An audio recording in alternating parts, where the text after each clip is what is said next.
شیلان کچک کرد ji bajarê Dêrikê ev 13 salin bi werzîşeke balkêş radibe. Ew e werzîşa kickboxing e.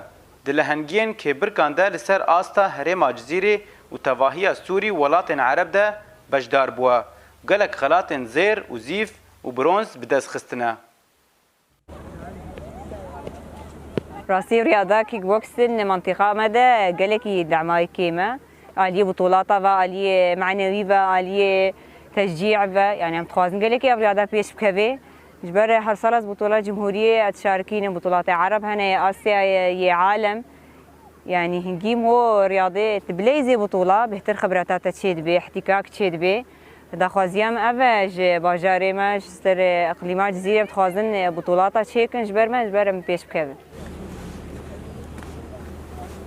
ev keça Kurdiya çalak divê behremendiya xwe de pêş dikeve û jê hez dike. Lê piştgiriya sazûmanî û civakî bo wê pir kêm e. Ev asta serkeftî ya gihayê de bi keda xwe ya taybet û perwerdeya xwe bi xwe di mal û lîstikgehên Dêrikê de û piştgiriya malbata xwe pêk aniye.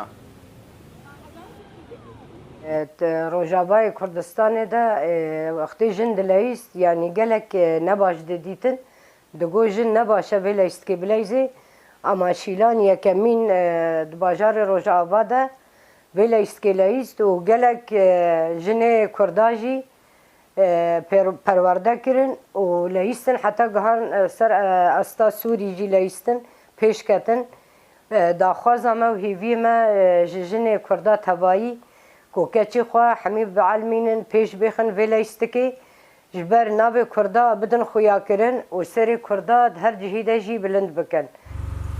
Şîlan vê jîrektiya xwe dibe mînak ji keçên Kurd re û bo me nîşan dike got mirov dema jî serkeftinê hez bike vîna mirov hêza yekemîn e got armancan pêktîne. Cîro Mîtanî dengê Amerîka Dêrik.